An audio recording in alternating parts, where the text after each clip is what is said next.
Cut! Come on, Zilla, this is the 20th time you knocked down the building.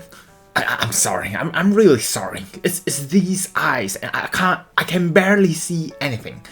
I know you're Godzilla, and you're meant to destroy everything, but we have absolutely no budget, and we have to reuse all these buildings for the next shoot, so you can't keep destroying my props. I'll do better next time, I promise.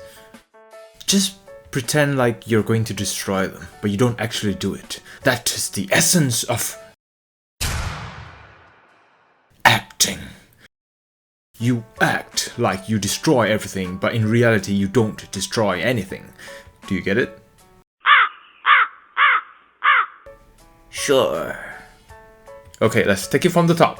Godzilla vs. Ultra Batman, take 21, and action!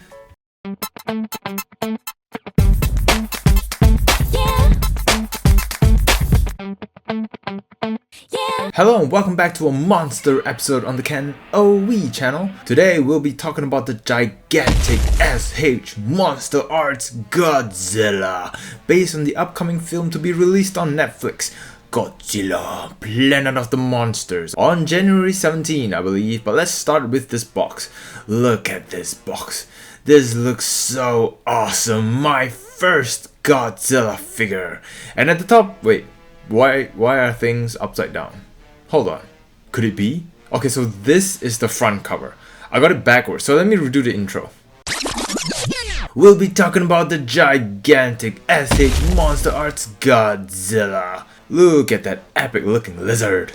At the top you have his name over the plastic sheet, at the bottom you have his standing pose, and on one side you have another view of the monster, and the other is where all the cool poses of the figure is featured. Normally it'll be at the back, but as you all know, at the back is where you get a sneak peek of this figure. Special thanks to the people of Japan? 50 meters tall. Well, I'd say that's close. Let's open this guy and take a closer look. In this package, they provide you with a nice little card with an illustration by Hiroyuki Seshita. How come his nose is shorter? Still a nice card to have.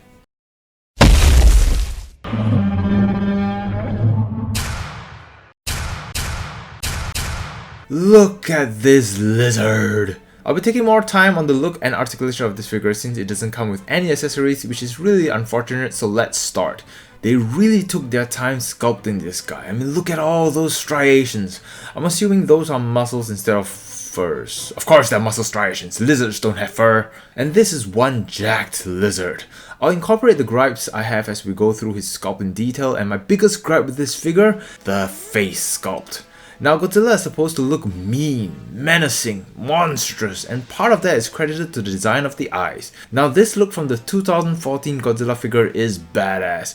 That crazy eyes just looks like it's out to get you and you can't help but run away. Then moving forward to this guy right here. His eyes are barely visible. It's in there with the blacks, but it's just so small you'd think he didn't come with eyes looking from afar. He looks really familiar from this angle. I just can't put my finger on it.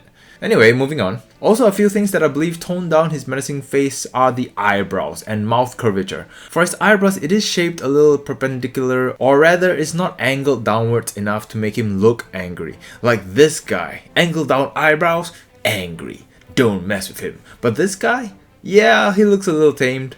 On certain angles, this Godzilla looks really confused, and it's fine when the head is up in this position, but if you pull the head forward, then that angle goes the other way, making him look sad or even more confused. So if you don't want this look, then his head has to stay upwards all the time. And the curvature of his mouth, which goes upwards, and couple that with the eyes, this guy looks like he's smiling at some angles. Open his mouth and he just looks like he's an extremely happy Zilla. And every time I see him from this angle, in this position, my brain just can't help but project this image. I did it my way. Have I ruined it for you guys as well? Welcome to my channel. I kinda wish they would have at least painted some reds for the eyes to make it stand out more, or even angle the eyebrows more. And if they did that, even with that smile, he'll look like a crazy evil Zilla coming your way. Like this guy. Small eyes, but it looks crazy. Oh no, my brain is acting up again. Well, the hands for that figure is laughably tiny in comparison to the body. Despite me going on and on about how the face looks, I have to commend their efforts in sculpting this figure. All the striations around the nose and at the top there's scale coming out from his head, which gradually flows into the scale on his back as it gets larger. It's not too sharp so you won't get hurt, and there's a little bit of greenish hue blended in with the blacks and also around the figure as well. I'm not sure if the camera can capture all that, but at least it doesn't make this figure look like it's one solid color. And also, like I said, this is the most muscular Godzilla out of all of them. He has such a massive back and once again very nicely sculpted striations and his rock hard Freakzilla ab muscles, the Godzilla six-pack, and those monstrous quads as well. But then we have this chest. This chest just looks so flat in comparison to all the other muscles on his body. Why do you not have chest day, Godzilla? And that's another minor gripe, which is the scale. Looking from the side, his body is monstrously huge and the leg seems to be in the right size to support it. However, it just makes his head looking really tiny. I wish they could have just made the head just a tad bigger, then it would have made the overall look slightly better. And I didn't mind the small hands cause it's not any smaller than this, so it's all good. Also, I think it's only on my figure, but I'm not sure why the left shoulder piece is so much looser than the right. And when I first got it, this piece was inside the figure, so I had to use a lot of time and effort to dig it out, so something to highlight. Overall, sure, this figure isn't without its gripes. I wish the face design would have been more menacing, but he has come a long way from the original look, and it's based on personal preference, and from certain angles, if you just capture part of his face, then he does look incredibly menacing thanks to the sculpt and the bulk of this figure. So I can safely say this is a wonderfully sculpted figure, and it does look pretty epic, if you can overlook his facial issues. Moving on to his articulation, and man does he come with a lot of cuts. Jaw, as you know, can move up and down. Head is on the ball joint so it can move around, left and right, up and down, slight twist. Neck, move around, up and down, left and right. Arm technically can go 360 but it takes a bit of repositioning. Arm is on the ball joint so butterfly arm effect which goes up and down, left and right, swivel. Elbow rotation, flex. Forearm rotation, wrist 360 and move around. Mid and lower ab cut is on the ball joint, so mid ab can do the twisting, pivot. Lower ab can do the twisting as well and pivot, but not as much as the mid ab, and all together the monster can crunch that far, which at the back reveals this piece to help conceal the gap even though there's still a little, and he can technically arch backwards but it reveals a gap in the mid ab cut. This is why you can't skip chest day. Leg is on the ball joint so he can kick up and kick back, do the splits. Godzilla is doing the splits. Knee rotation, flex. There's also a mid-calf cut which serves as the feet rotation. Feet can do the pivots and move up and down. His tail has 1, 2, 3, 4, 5, 6, 7, 8, 9, 10, 11 segments.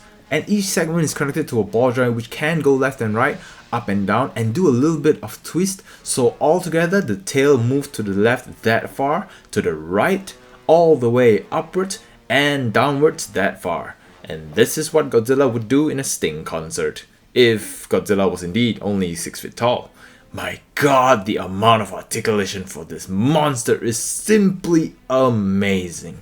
And here he is standing next to other figures. So, in summary, I gotta say pre-ordering this figure at the time when it didn't even have an official figure promo picture was a huge gamble, and it did pay off, but not in a huge way. I expected it to look way more scary, but after playing with it for a while, I didn't mind it. As you can see, I can use this figure in a lot of comedy sketches, which is extremely fun for me, but I just can't help feeling like it's missing its Godzilla aura. But what blew me away was the sculpt and the articulation of this monster, which is just fantastic. But again, this figure didn't come with any accessories, so I'm only judging this package based solely on the figure itself. So based on my humble opinion, I still think this is a good Godzilla figure to have. I appreciate the effort the sculptors and the engineers took for this figure, but the menacing presence on his face sculpt and the absence of any accessories was just a tad disappointing. that concludes today's episode. I still hope you guys enjoyed the video. If you did, don't forget to leave a like and let me know your thoughts of this figure in the comment section down below. I'll be working on my Nender Spider-Man video next, which will take me a while since I'm making a stop motion video, so I hope you guys can be a little bit patient, and if you're new, don't forget to hit that subscribe button for more videos in the future. Thank you guys very much as always for watching, and I hope you guys are embracing your inner kid and having a great week. Stay awesome, stay geeky, and I'll see you guys at the next video.